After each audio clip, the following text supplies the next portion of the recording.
이 시간에 우리 하나님의 말씀을 같이 보시도록 하십시다. 오늘은 누가복음 2장 말씀을 이어서 계속해서 보십니다. 누가복음 2장 21절로 24절까지 우리 4절 말씀을 소리를 맞추셔서 다 같이 함께 봉독하도록 하겠습니다. 할례할 8일이 되매 그 이름을 예수라 하니 곧 잉태하기 전에 천사가 일컬은 바로라.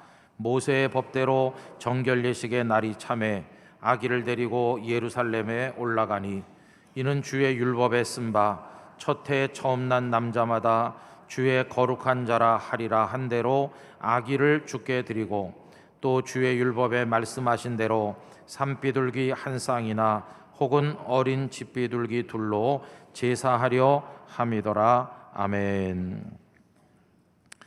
여러분, 아마 내년에 우리나라에서 평창 동계올림픽이 열리는 걸 모르시는 분은 한 분도 안 계실 것입니다. 근데 한번 여쭤보겠습니다. 그건 알고 계시는데 며칠 남았는지는 아시나요? 며칠 남았습니까? 아는 게 오히려 좀 이상할지도 모르겠어요. 저도 모릅니다. 그냥 얼마 안 남았다 이렇게만 알죠. 그래서 어제 제가 그 평창 동계올림픽 조직위원회 홈페이지에 들어가서 보니까 거기 시간이 막 지나가는데요. 어제 기준으로 41일 남았더라고요. 하룻밤 지났으니까 오늘 이 시점으로부터 얘기하면 딱 40일 남았습니다. 2011년 7월 6일 제123차 그 총회에서 평창 그러면서 결정됐어요. 우리는 와 이렇게 환호성을 지르고 그랬는데 그로부터 만 6년 5개월이 조금 더 지나가고 있는 시점입니다. 오랫동안 기다렸습니다. 그런데 이제는 눈앞에 임박했습니다. 시간이 꽉 찼기 때문입니다.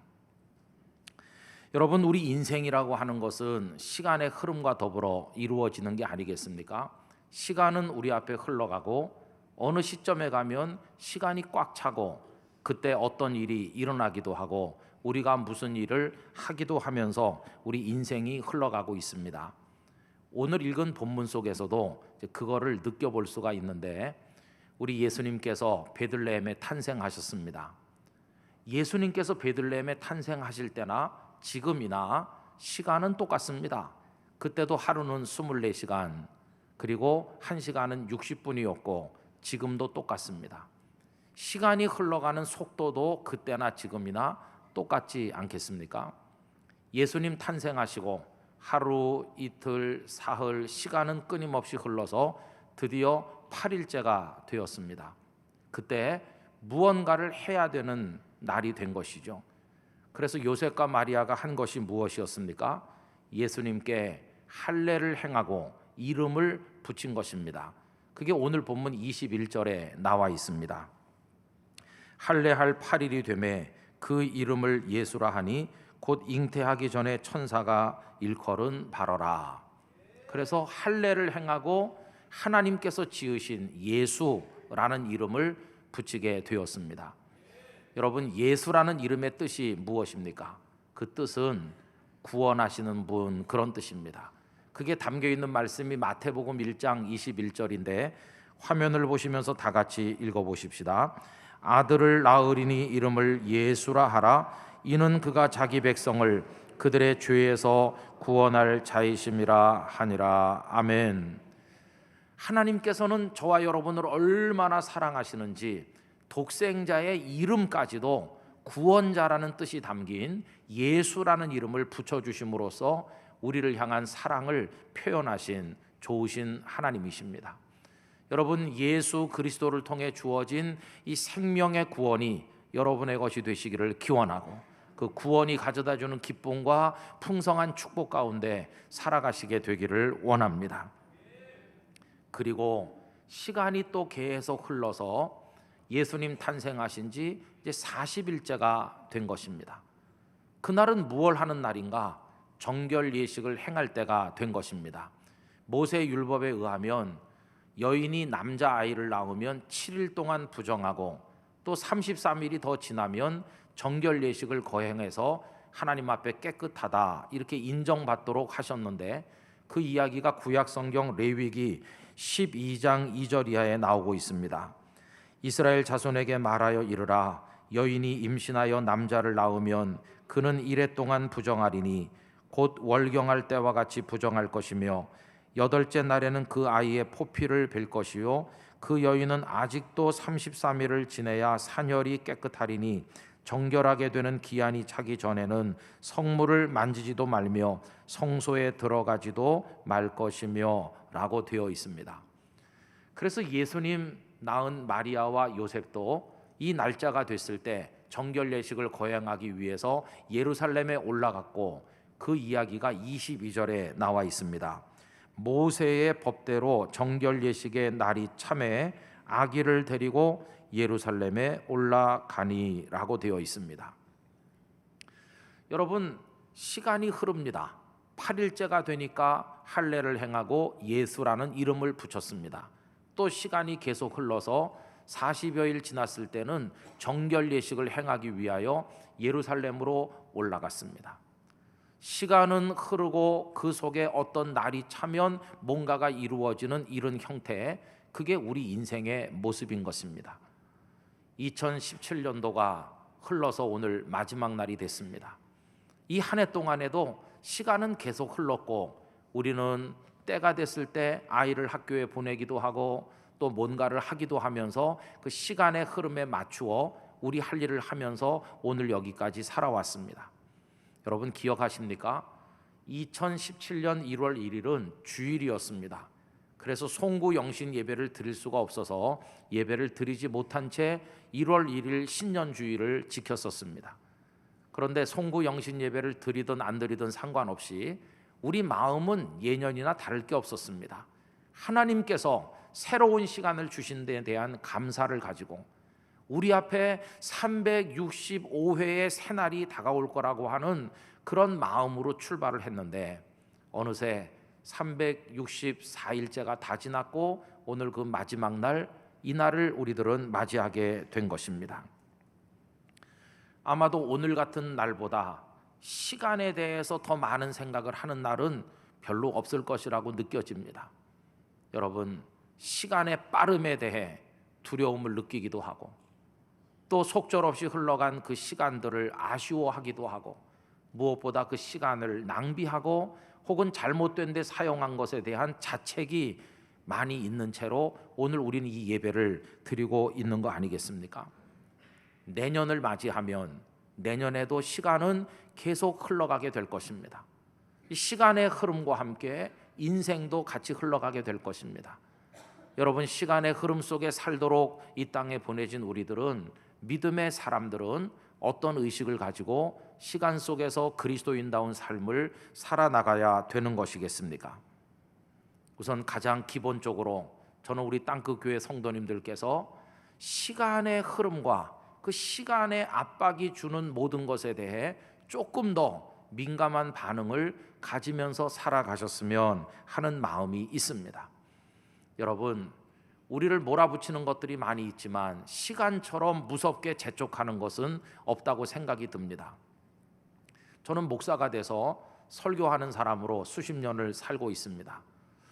목회자에게 있어서 설교는 영광의 면류가 아니고 꽃이라고 이야기하고, 이 강단은 목회자에게 있어서 영광의 제단이라고들 이야기하면서 설교가 아주 멋지고 아름다운 사역이라고들 이야기하는 이들이 있습니다. 물론 그건 틀림없는 것입니다.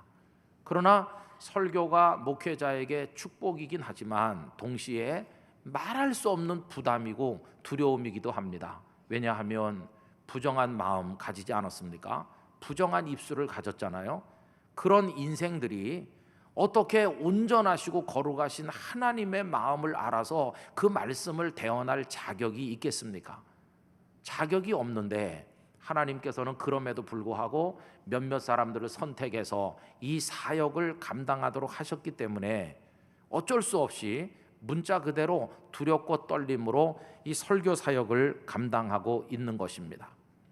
여러분, 목사에게 있어서 일주일 중에 언제가 제일 좋은 시간일까요? 다른 날이 아니라 오늘 저녁 같은 날입니다. 오전부터 설교 다 했어요. 그래가지고 설교 다 했다 그러면서 해방되는 날이 주일 저녁이니까 주일 저녁에는 건드리지 마시기 바랍니다. 모처럼 여유를 즐기는 시간이죠. 근데 오늘은 예외입니다. 왜냐하면 송구 영신 예배가 떡하니 버티고 있어가지고 저는 오늘 저녁에도 여전히 긴장할 것 같은데, 어쨌든 일주일 사이클 속에서 주일 저녁 참 여유로운 시간이죠. 그리고 월요일 아침도 괜찮아요. 그러나 그 여유도 잠깐뿐 또다시 시간의 압박이 시작됩니다. 화요일, 수요일, 목요일 오면서 또 시간이 꽉 차요. 어쩔 수 없이 강단에 올라오지 않으면 안 되는 때가 오는 겁니다. 시간이 다시 꽉 찼기 때문이죠. 오늘 읽은 본문 22절도 시간이 찼다는 것을 우리에게 보여주는데, 여러분 거기에 표현을 다시 한번 보시면 정결 예식의 날이 참회 이렇게 돼 있죠. 날이 참회, 이게 그 얘기입니다. 여기 찼다고 번역된 헬라어 플레도라고 하는 것은 꽉 차서 요만큼도 여분이 남아있지 않은 상태를 표현하는 것입니다. 꽉 찼습니다. 뒤로 미룰 수 없을 정도로 시간이 꽉 찬 것을 이야기하는 것이죠. 그러면 이 요셉하고 마리아를 우리가 한번 생각을 해보려고 하는데, 예수님께서 태어나시기는 마구간에서 나셨잖아요. 그 후엔 어떻게 되셨는지 성경에는 언급이 없습니다. 그렇지만 우리가 상식적으로 생각해 볼 때 예수님을 낳은 마리아가 먼 길을 갈 수는 없었을 것입니다. 어차피 정결 예식의 날이 차면 성전에 가야 되니까 다시 나사렛에 갔다 올 수는 없었을 것이고, 아마 베들레헴에 그 날이 될 때까지 계속 머물렀을 것입니다. 물론 그 날 동안 계속 마구간에 계셨으리라고는 생각은 안 합니다. 누군가는 아이고 아기를 낳네 그러면서 아마 방을 내렸겠죠. 어쨌든 그 베들레헴 일원에서 그 시간이 차기까지 이제 기다리다가 예루살렘으로 올라가셨을 겁니다. 그럼 베들레헴에서 예루살렘까지 거리는 어느 정도 될까요? 그 거리가 10km 정도 되니까 우리식으로 말하면 한 25리 정도 되는 겁니다. 멀다면 멀지만 뭐 한달음에 달려갈 수도 있는 그렇게 먼 거리는 아니죠. 그러나 여러분, 그건 건강한 사람 얘기고, 아기를 낳은 지 얼마 안 되는 산모인 마리아에게나 갓난 예수님에게는 그 10km가 뭐 소풍 가듯 가벼운 길은 아니었을 것이라고 생각합니다. 어떻게 그날이 오길 기다렸을까요?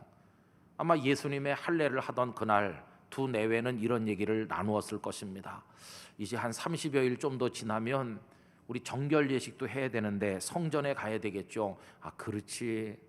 그렇지만 아직 시간이 많이 남아 있으니까 우선 당신 몸부터 추스려야 되니까 걱정 말고 우선 푹 쉬라고 그런 대화를 나눴을 것입니다. 이미 부부는 정결 예식의 날을 손꼽아 기다리기 시작한 겁니다. 그러다가 한 닷새쯤 남았을 때는 마음이 조금 부산해졌을 겁니다. 이제 닷새밖에 안 남았는데 준비를 좀 슬슬 해야 되겠어요. 짐도 좀 챙기고 타고 갈 짐승도 섭외를 하고 좀 준비를 해야 되겠다고 이런 이야기를 나누었겠죠. 출발하기 전날쯤 됐을 때는 마음이 굉장히 분주해졌을 겁니다. 그러면 요셉이 걱정 말라고 내가 나귀도 다 준비해놨고 짐도 거의 다 꾸렸고 우리 예수님 모실 준비도 다 됐고 이제 자고 내일 아침에 나머지 챙겨가지고 일찍 출발하면 되니까 오늘 밤에 여기서 푹 쉬라 이렇게 말했겠죠. 베들레헴에서의 마지막 밤, 그 식구들은 깊은 잠을 잘 수 있었을까 생각을 혼자 해봤습니다. 어쩌면 이리 뒤척 저리 뒤척 하면서 한 잠도 이루지 못한 채로 그 다음 날을 맞이했을는지도 모릅니다. 그런데 그 다음 날이 됐을 때 마리아가 갑자기 열이 날 수도 있고 컨디션이 안 좋을 수도 있잖아요. 그렇다고 해서 한 이틀 더 미룰 수 있나요? 조금 더 뒤로 미뤄서 천천히 예루살렘에 가도 되는 것입니까? 여러분, 그게 아니라는 거예요. 왜? 날이 찼잖아요. 아구리까지 물을 분 것처럼 꽉 찼기 때문에 더 뒤로 연기할 수 없다고 하는 이 시간의 압박이 얼마나 큰 것입니까? 앞에서 그 설교자 얘기를 했습니다마는 어떤 게으른 설교자가 있다 합시다. 목요일이 지나고 금요일이 지나가는데도 이번 주일날 할 설교 준비를 하나도 안 하고 있는 사람이 있다고 가정을 할 때 아무리 게으른 설교자라 할지라도 벌써 금요일 저녁 되면 더 이상 기다릴 수는 없을 겁니다. 시간이 목을 조여오잖아요. 주일 오전 11시가 다가오잖아요. 어쩔 수 없이 하나님 앞에 무릎을 꿇고 아버지 하나님 말씀을 주시옵소서 이렇게 매달려야 되잖아요. 그게 시간의 무서운 압박인 것입니다. 시간이 없다고 이렇게 하고 있으면 안 된다고 하잖아요. 여러분, 시간의 압박을 느끼는 것은 모든 사람이 다 똑같습니다. 수능 시험 날짜를 받아놓은 학생들은 그날이 착착착 다가올 때마다 압박을 엄청나게 느낄 겁니다. 세입자들은 그 집세를 내야 되는 날짜가 다가올 때, 은행 융자를 받아서 투자하신 분들은 원금과 이자를 갚는 날이 다가올 때, 그리고 종업원을 거느리고 사업을 하는 분들은 월급 줄 날짜가 다가올 때 얼마나 압박이 크겠어요.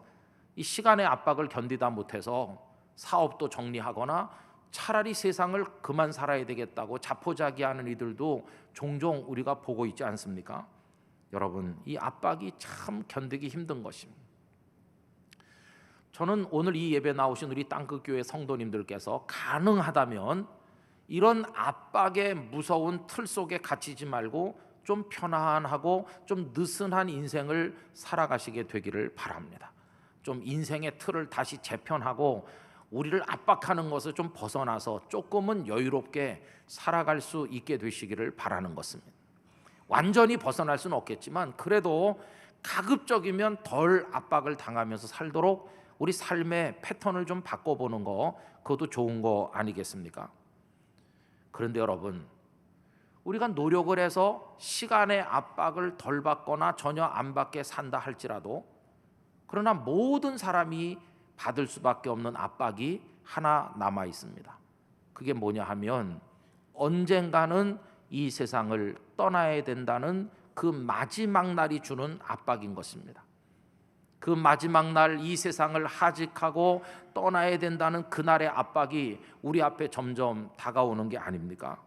여러분, 그 압박을 얼마나 느끼시고 계십니까?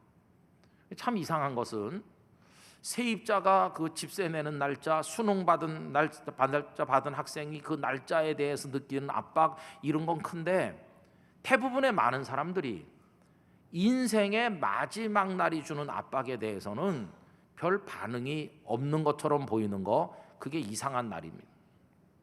그래서 많은 사람들이 한 1000년, 한 10,000년 살 것처럼 전혀 압박을 안 느끼는 사람들이 많이 있는 게 좀 이상하다 하는 것입니다. 저는 아까 말씀드린 것처럼 이 세상에서 느끼는 그런 압박으로부터 우리 땅끝 가족들이 가급적 좀 벗어나서 자유롭게 사시기를 바랍니다마는, 그 인생의 마지막 날이 주는 압박은 지금 느끼시는 것보다 좀 더 진하게, 좀 더 많이 느끼시면서 사시기를 바랍니다. 왜 그러냐 하면 그 압박은 고통이 아니라 믿음으로 잘 받아들이기만 하면 거룩한 축복이 되어 다가오기 때문인 것입니다. 그 마지막 날이 주는 압박은 잘 받아들이기만 하면 우리 안에 아주 생산적이고 창조적인 긴장감을 불러일으켜서 우리로 하여금 하나님 앞에 결단하고 깨어있어 살아가도록 만들어주는 영적 유익이 있는 것입니다. 이 마지막 날이 주는 압박을 다른 말로 바꿔서 표현하면 그리스도인의 종말 의식이라고 얘기할 수 있습니다. 끝이 다가오고 있음을 깨닫고 하나님 앞에 결단하여 살아가는 그리스도인의 모습은 아름다운 게 아니겠습니까? 그래서 여러분, 방만하게 살면서 뭐 먹고 싶은 거, 가지고 싶은 거, 누리고 싶은 거 다 하려고 하다가도 멈칫하면서 하나님 부르실 날이 멀지 않았는데 손에 많이 움켜쥐면 뭐 하겠나? 그거 다 놓아버리고 거기에 투자할 것들을 거룩한 일을 위해 투자하게 된다면 그 삶이 아름다워지는 게 아니겠습니까? 그래서 저는 우리 땅끝 성도님들이 마지막 날이 주는 압박은 좀 더 많이 느끼시면서 하나님 앞에 깨어서 살아가시게 되기를 바라는 것입니다. 그러면서 그 다음에 드릴 말씀은 이건데요, 그 압박이 무섭기는 하지만 우리가 믿음으로 하나님을 굳게 의지하고 붙들면 시간의 압박이 더 이상 두려운 것이 아니라 오히려 축복이 되고 기쁨이 되어 다가오게 된다는 것입니다. 여러분, 시간을 바라보는 데는 두 가지 방식이 있습니다. 하나는 무섭게 두려워하며 바라보는 겁니다. 수능 시험 날짜가 다가오는데 준비가 아무것도 안 된 학생은 초조하고 입맛이 없어지고 병이 날 것입니다. 무서운 것이죠. 그러나 완벽하게 준비가 된 학생은 새로운 눈으로 바라보는데, 그거는 기다리는 마음으로, 어서 빨리 그날이 왔으면 하는 기대하는 마음으로 시간을 바라보는 방식도 있는 거 아닙니까? 그 학생은 어서 빨리 그날이 와서 시험지에 배우고 익힌 걸 풀어놓고 싶은 간절한 기대가 그 마음속에 있는 게 아니겠습니까? 오늘 본문 22절에 정결 예식의 날이 참에 꽉 찼는데, 그게 요셉과 마리아에게 어떤 의미일까요? 두려움으로 다가왔을까요? 아니면 그날이 오기를 기다리면서 맞이했을까요?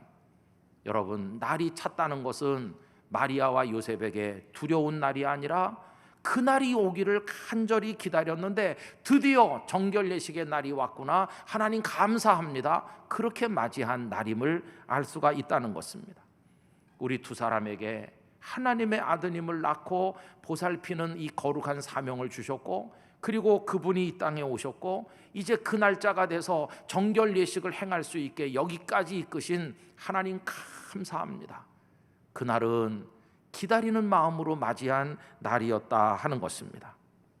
시간이 주는 압박을 두려움으로 맞이하지 않고 기쁨으로, 설렘으로 맞이하신 그 모델은 두말할 것도 없이 우리 예수님이십니다. 예수님에게서 그게 잘 나타나고 있어요. 여러분, 누가복음 9장 51절 화면에서 한번 보십시오. 예수님께서 그 다음에 뭐라고 돼 있나요? 승천하실 기약이 차감해. 거기 기약이 찬다 그런 말이 있죠. 여기 기약이라고 번역된 그 단어가 오늘 본문 22절에서는 날이라고 번역된 헤메라라고 하는 똑같은 단어입니다.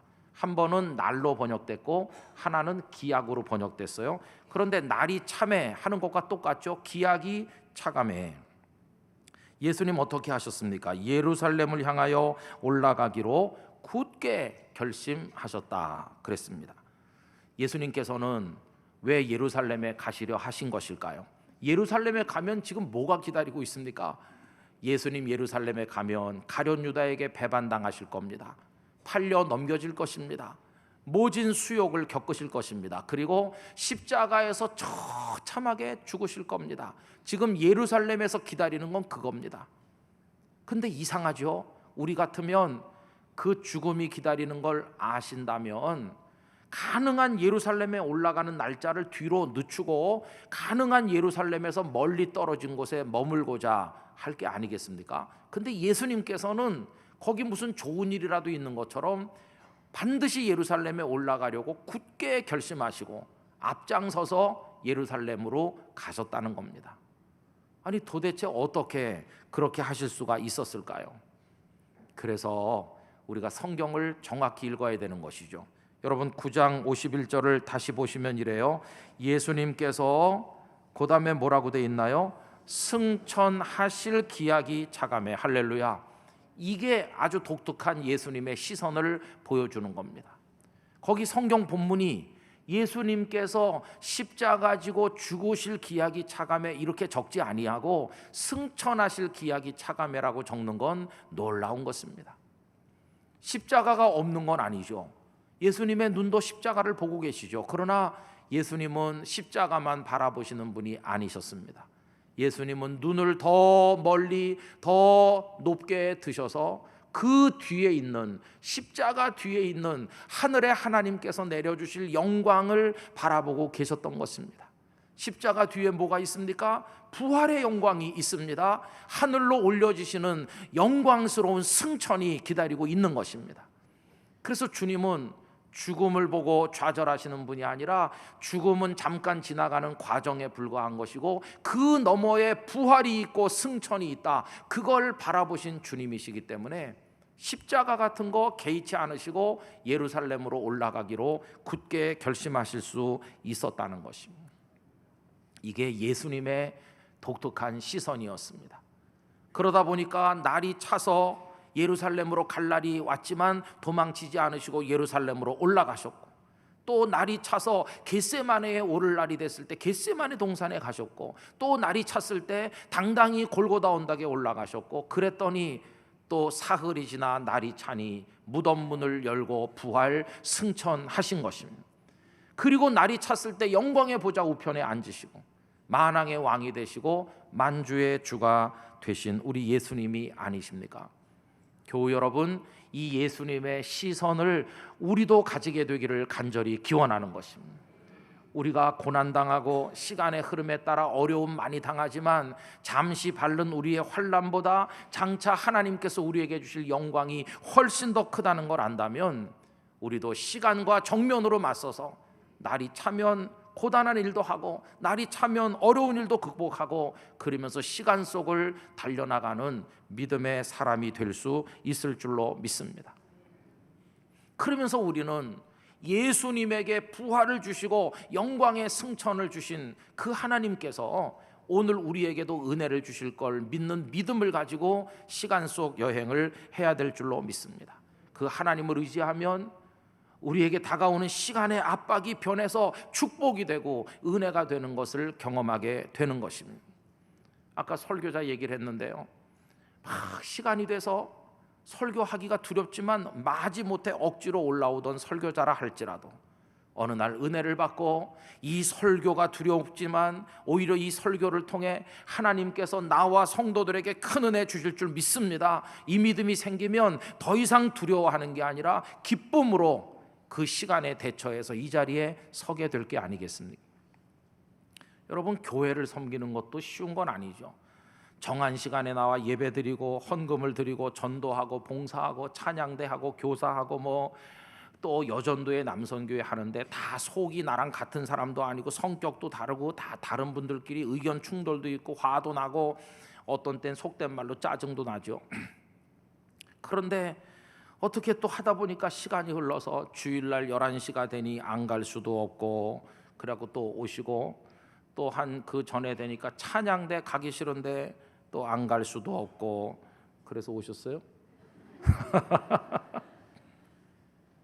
그래요. 그렇게 힘들 때도 있는 게 사실이에요. 그러나 이 고단하고 힘든 이 일을 통해서 하나님께서 은혜와 복을 주실 줄 믿습니다. 이렇게 하면 그 일이 억지로 하는 일이 아니라 그 시간 속에서 기쁨으로 하는 일로 바뀌게 될 것입니다. 그 일을 열심히 함으로 여러분이 복을 받게 되기를 원합니다. 예배 시간이 빨리 왔으면 하고 기다리다 예배하는 분들이 되시는 것이고요. 찬양대 왜 1시간밖에 연습을 안 해? 5시간은 해야지. 그렇게 할 수 있는 사람이 되는 거예요. 그것이 하늘나라의 면류관이 될 줄로 믿습니다. 직장 생활도 그래요. 농사하는 농부가 있다 해봅시다. 게을러 가지고요 일하기 싫어요. 그냥 이 농한기 겨울이 좋아. 겨울에 마냥 놀고 얼마나 좋으냐. 그러나 시간은 흘러가지고 얼음이 녹는 봄이 오는 거예요. 어쩔 수 없이 또 밭에 나가요.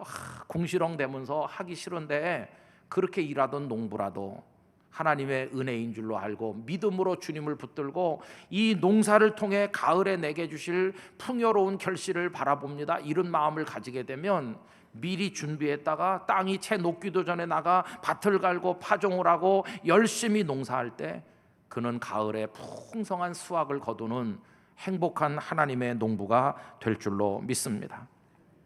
여러분, 우린 그렇게 살아야 되는 거죠. 날이 찼기 때문에 어쩔 수 없이 억지로 어떤 상황에 직면하는 힘들게 인생을 비틀거리며 살아가는 사람이 아니라 그 속에서 하나님을 붙들고 그 시간 속을 힘있게 나가시는 여러분들이 되시길 바라는 것입니다. 우리 예수님이 예루살렘을 향해 굳게 올라가기로 결심하시고 나가듯이, 그리고 다가오는 시간 속에 십자가, 부활 그 다 통과하시는 것처럼 우리들도 그렇게 우리 미래를 통과해서 하나님 앞에 이르러야만 할 것입니다. 여러분, 그런 믿음의 눈으로 인생의 마지막 날도 바라보시게 되기를 바랍니다. 그러면요, 마지막 날이 다가온다, 두렵다 이러던 생각이 변해서 그 마지막 날을 기다리는 사람으로 변하게 될 줄로 믿습니다. 사람들은 그날을 마지막 날이라고 부르지만 더 이상 마지막 날이 아닐 것입니다. 왜냐하면 마지막이라고 부르는 그날이 사실은 하나님의 나라에서의 첫날로 우리에게 주어지기 때문인 것입니다.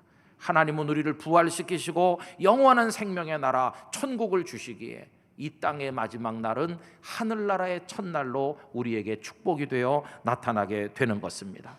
그런 믿음으로 승리하는 여러분과 제가 되기를 간절히 소원합니다.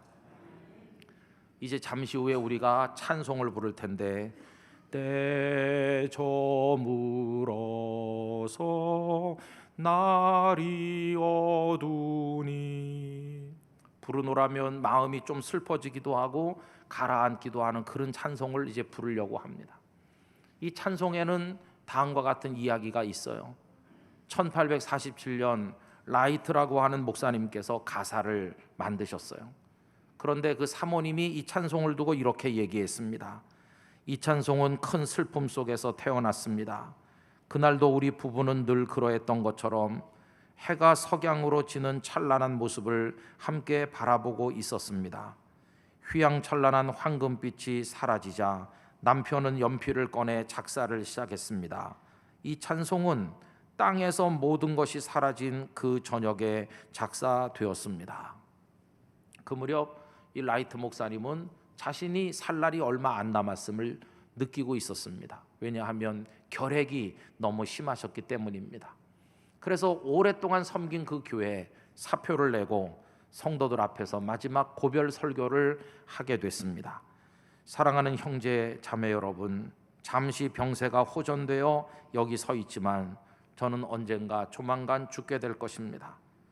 그리고 저뿐만 아니라 우리 모두 죽음이라는 엄숙한 순간을 맞이하게 될 것입니다. 그러나 여러분, 두려워하지 마십시오. 그 순간은 죽음을 이기고 부활하신 예수님을 만나는 영광의 순간이 될 것입니다. 그리고는 당신이 그 저녁 늦게 작사한 가사를 쭉 읽어 내려갔습니다. 때 저물어 날 이미 어두니 구주여 나와 함께 하소서. 내 친구 나를 위로 못할 때 날 돕는 주여 함께 하소서. 그러면서 그 다음 가사를 쭉 읽어 내려가는데 그 예배당 안에 성도들의 눈이 다 붉어지고 눈물이 흘러내리게 됐습니다. 목사님은 그렇게 마지막 설교를 끝내고 요양을 위해서 휴양지로 떠났는데 그때로부터 3주 후에 예수님의 품에 안기게 되셨습니다. 그런데 여러분, 참 이상한 것은 한 목사님이 죽음을 앞두고 때가 저문다고 쓴 이 찬송가가 영국의 왕들이 대관식을 할 때 자주 연주되곤 했다는 것입니다. 조지 4세, 엘리자베스 2세 여왕이 영광스러운 대관식을 하는 그 자리에서 바로 이 찬송가가 울려 퍼진 것입니다. 아니, 이제 한 나라의 통치자가 되고 최고의 영광을 얻는 그 자리에 왜 이 죽음을 앞둔 목사님이 작사한 우울한 찬송가를 연주할까? 그 속엔 이런 교훈이 있는 것입니다. 그대의 머리 위에 왕관이 올려지고 한 나라의 영광스러운 통치자가 되지만, 그러나 주님 없이 홀로 걸어간다면 그대 앞에 다가오는 시간은 압박 속에서 고통받는 불행한 날이 될 수밖에 없을 것이요. 그러나 당신의 머리에 왕관을 벗어 진정한 왕이신 예수께 드리면서 그분의 손을 붙들고 가면 앞으로 당신에게 다가올 모든 시간은 그분 안에서 행복한 시간으로 바뀔 것이요. 그걸 알려주는 메시지가 그 속에 있다고 생각합니다. 여러분, 오늘을 기다려서 맞이한 사람이 누가 있겠습니까? 우리도 올해를 살다 보니 어쩔 수 없이 날이 차서 12월 30일을 맞이할 수밖에 없는 것이고, 오늘 저녁에는 달력을 떼고 2018년 달력을 갈아붙일 수밖에 없는 게 아니겠습니까? 이제 새해가 되면 뭐 달라지는 게 있나요? 똑같은 속도로 시간은 우리 앞을 지나가게 될 것입니다. 여러분들의 얼굴에 주름이 더 생기고 머리에 백발이 내리덮이고, 그리고 여러분들은 더 연약해질 것입니다.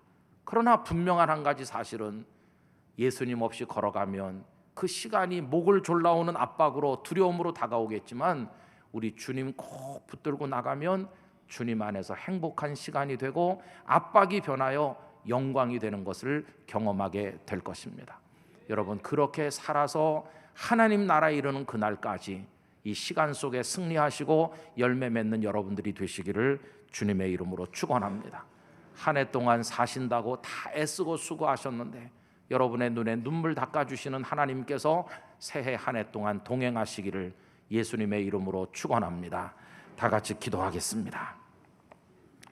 하나님 아버지, 한 해 동안 지켜주심에 감사하고 다가오는 새해 그 압박에 시달리며 두려움 속에 떠는 사람이 아니라 주님 손 의지하고 당당하게 달려가게 하여 주시옵소서.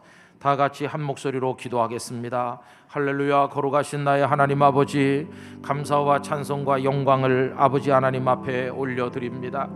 오 나의 하나님 아버지, 2017년도가 순식간에 다 지나고 저희 앞에 새해가 다가와 있습니다.